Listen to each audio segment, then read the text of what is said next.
Bueno, vamos a comenzar entonces con la última parte ya de la economía política clásica, con el autor considerado como la culminación de la economía política clásica, David Ricardo. Va a venir a construir su teoría un poco en base ya a lo que avanzaron los fisiócratas y lo que avanzaron Adam Smith. David Ricardo es un autor inglés que vive entre los años de 1772 y 1823. ¿Qué dice Ricardo del problema de la economía? ¿Cuál es el objeto de estudio? Estudiar las leyes que regulan la distribución del producto social entre las tres clases. Ya habíamos visto que el gran aporte de Adam Smith era haber dicho que en la sociedad existen tres clases sociales, ¿no es cierto? Los capitalistas, que es la principal clase, que por arriesgar su capital reciben una ganancia, que son los únicos que ahorran y que invierten, ¿no es cierto? Crean trabajo y compran medios de producción. Una segunda clase de los terratenientes, que son los que alquilan las tierras a los capitalistas y simplemente por el ser propietarios de la tierra cobran la renta. Los terratenientes no trabajan, ¿no es cierto? ¿A qué destinan su renta? No ahorran, es una clase despilfarradora que va a comprar terrenos para hacer engordar, como son los cambas, por ejemplo. Van a comprar un departamento para especular con el alquiler, van a meter su dinero al banco o finalmente van a mandar a los paraísos fiscales, como es el caso, por ejemplo, del Doria Medina, que para evadir impuestos manda su dinero a paraísos fiscales como es Panamá, ¿no es cierto? Y la tercera clase del capitalismo, que son los obreros, que reciben un salario de subsistencia.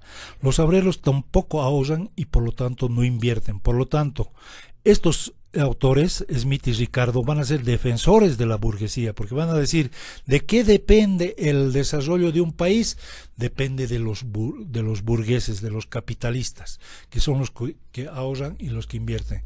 Y eso precisamente es lo que no tenemos en el país. No se olviden que en el ciclo de la plata eran tres señores, Aramayo, Pacheco y Arce, que controlaban todo el Estado, todo. En el ciclo del estaño, Patiño, Jóchil y Aramayo, ¿no es cierto? Entonces nunca hemos tenido una verdadera clase capitalista, una clase burguesa, como vamos a estudiar con René Zabaleta Mercado, un marxista boliviano, el único que más o menos aplica críticamente el marxismo, porque los otros marxólogos repiten de memoria el capital como loros y no hacen ninguna aplicación a la realidad. Bueno, en lo cual es la teoría del valor, Ricardo va a decir que el valor de un producto es la cantidad de trabajo directa e indirectamente gastado en la producción de un bien. Ojo, porque este concepto va a retomar Marx, que ustedes han debido llevar en Economía Política 1 y 2. El valor, la cantidad de trabajo directa es el trabajo presente, trabajo actual, dice, va a decir Marx, que es el trabajo que incorpora el obrero en el momento de la producción. Pero no solamente es la fuerza de trabajo, sino también se necesitan los medios de producción, ¿no es cierto?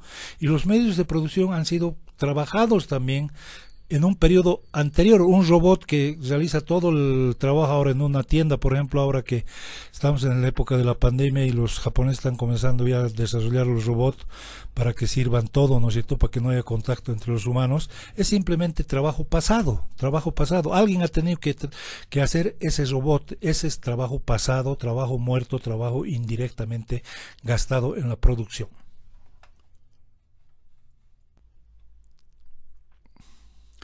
Entonces, Ricardo tiene varias teorías, ¿ya? Entonces vamos a comenzar con la teoría de los ensayos, que en realidad va a retomar la teoría de los fisiócratas. No se olviden que los fisiócratas van a calcular el excedente económico en términos físicos.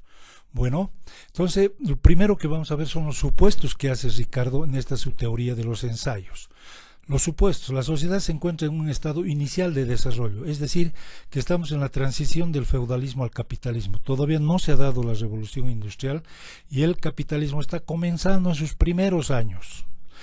Especialmente la agricultura es el sector que va a generar, digamos, excedente económico, ¿no es cierto?, como habíamos visto con los fisiócratas. Segundo supuesto: se conocen las cantidades de producción. Es decir, se conoce la cantidad que se produce de A, se conoce la cantidad que se produce de B y se conoce la cantidad que se produce de C. Entonces, tercer supuesto, se conocen las mercancías para producir otras mercancías. Esto en realidad es una matriz insumo-producto que han debido ver en contabilidad nacional. Es decir, que para producir A, yo necesito cierta cantidad de A, para producir A necesito cierta cantidad de B, y para producir A necesito cierta cantidad de C. Lo mismo en el segundo sector. Para producir B necesito cierta cantidad de A, cierta cantidad de la misma mercancía y cierta cantidad de C, lo mismo que el sector tercero. Para producir C necesito cierta cantidad de A, cierta cantidad de B y cierta cantidad de la misma mercancía. Entonces, como les digo, esta es una matriz insumo-producto. Estos son los insumos y este es el producto. Son los tres sectores que después Marx va a tomar, ¿no ve? El sector primero que produce bienes salarios, el sector segundo que era el más importante, medios de producción, y el tercer sector, bienes de lujo para los testes. Cuarto supuesto, se conoce el salario real de subsistencia. Quinto supuesto, existe una sola tasa de ganancia en la economía, ya que se calcula en la agricultura y se impone a los demás sectores vía cambios en los precios relativos. Esto es un supuesto fundamental en la economía política. A través de la competencia entre los capitalistas se va a fijar una sola tasa de ganancia. Sexto supuesto, que es muy importante, homogeneidad de capital y producto. ¿Qué está haciendo aquí Ricardo? Retomando la posición de los fisiócratas. Es decir, para producir trigo, yo necesito también como capital trigo. Bueno, por eso es que no van a tener una teoría del valor los fisiócratas, porque van a calcular el excedente económico en términos de cantidades físicas. Otro supuesto importantísimo, la rotación del capital es de un año. Quiere decir que todas las mercancías tardan en llegar al mercado un año. Octavo supuesto, que es fundamental también, el capital es solamente capital circulante, vale decir salarios. Todavía no existe capital fijo. Tenemos tres sectores en la producción. Un primer sector, como les decía, que producen bienes salarios, un segundo sector, medios de producción, y el tercer sector, que no aparece aquí, pero que ya saben que es productor de bienes de lujo para los terratenientes. Bueno, esto lo debemos a Piero Esraffa, ya hemos visto en la primera lectura, es el señor al cual redescubre a Ricardo, los relee y nos los va a presentar en un sistema de precios. Para esta escuela económica, la economía política clásica, los precios no se determinan por la intersección de la oferta y la demanda, ¿no es cierto? Eso es lo que critica Esraffa, sino los precios se van a formar vía costos. ¿Qué significa eso? Que el precio es igual al costo más una ganancia. El capitalista dice, yo voy a cobrar tan cantidad de plata porque tengo que recobrar primero mis costos y tengo que añadirle una ganancia. La ganancia, ¿cómo la va a calcular? Es un porcentaje de los costos. Dirá, quiero ganar el 50% de lo que he invertido. Dirá, quiero ganar el 100% de los costos. ¿Se dan cuenta? Entonces, este concepto lo vamos a expresar aquí diciendo que el producto, ¿no es cierto? El precio de A va a ser igual al costo, es la misma mercancía, estamos en el sector agrícola. Para producir trigo, ya les digo, necesitamos también trigo más una tasa de ganancia de los costos, vale decir, del mismo trigo. Precio igual a costo más ganancia. Bueno, aquí está el sistema de precios, ¿se dan cuenta? En el primer sector va a ser el precio, va a ser igual, factorizando este término, igual al costo 1 más la tasa de ganancia. En el segundo sector, la mercancía A más la mercancía B más la mercancía C, 1 más la tasa de ganancia. Y en el tercer sector, lo mismo, ¿no es cierto? Entonces, de la ecuación 1 despejamos R. R1 despejamos y va a ser el producto, ¿sí?, sobre el capital, pero aquí los precios se eliminan, ¿no es cierto? Por lo tanto, va a quedar esta expresión como el producto menos el capital sobre el capital. Esa es la definición de tasa de ganancia para Ricardo. Marx va a retomar, jóvenes, este concepto, porque va a decir tasa de plusvalía sobre el capital. Entonces, les vuelvo a repetir, ¿cuál es la definición de tasa de ganancia para Ricardo? Es producto menos capital sobre capital.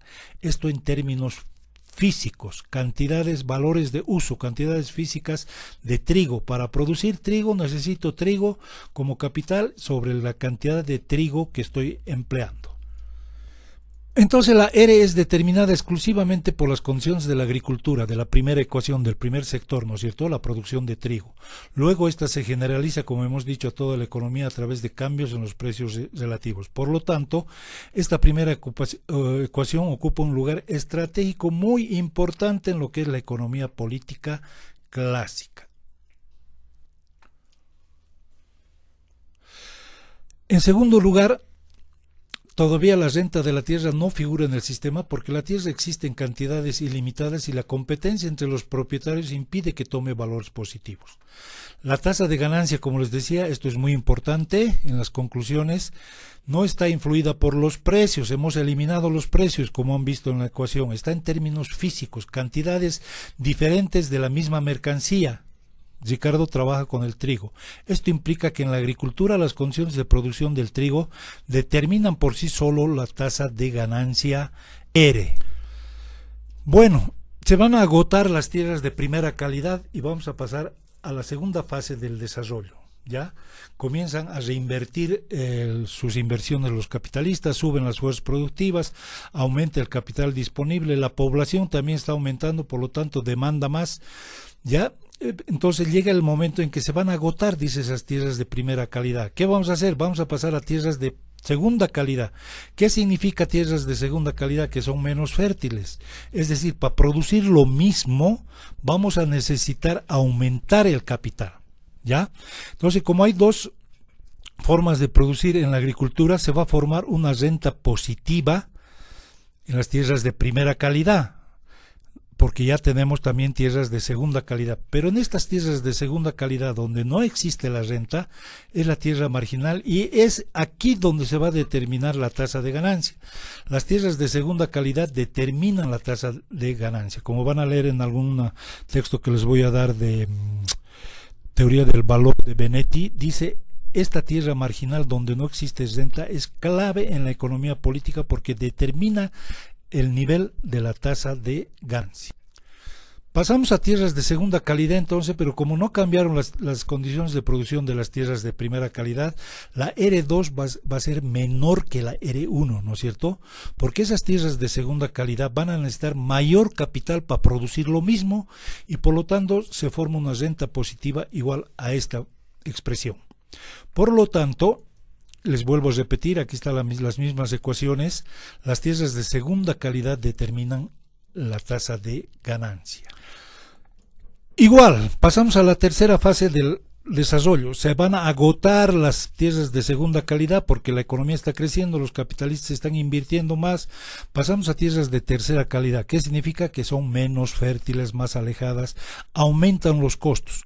Pero como no cambiaron las condiciones de producción de las otras tierras, se va a formar la R3, tasa de ganancia 3, que es menor que la R2 y que la R1 y se forma esta renta positiva. Ya entonces aquí tenemos nuestro sistema de ecuaciones donde la tasa de ganancia de la tercera tierra va a ser menor que la tasa de ganancia de la segunda tierra, menor que la tasa de ganancia en la tierra 1, ¿no es cierto? Conclusión de Ricardo. Esto es lo importante de Ricardo. ¿Qué es la renta? Nos ayuda a entender qué es la renta. Por eso decimos, ¿no es cierto? Tenemos una cultura rentista, tenemos un Estado rentista. Dice: la renta nunca es un ingreso de nueva creación, sino una parte de un ingreso ya creado. Es parte de los beneficios que se trasladan a los terratenientes. ¿Se dan cuenta?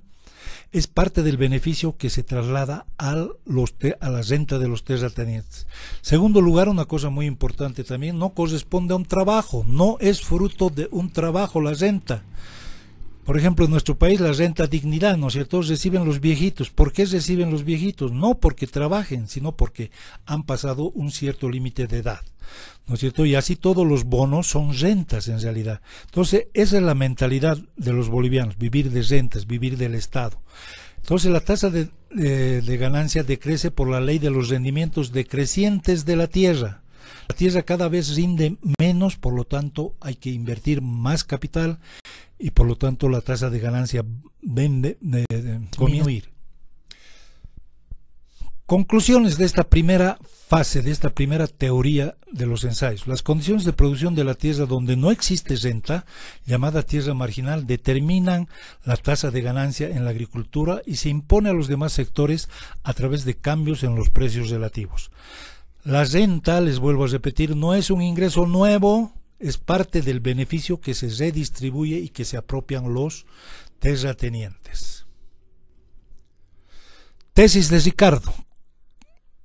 En base a todo lo que hemos visto, ¿en qué concluye Ricardo? Esto es muy importante que tomen en cuenta. En una economía capitalista cerrada, eso es importante, o sea que no tiene relación con el sector externo, la expansión del capital se traduce por un descenso en la productividad del trabajo en la tierra marginal, en una disminución de la tasa de ganancia y en un aumento de la renta.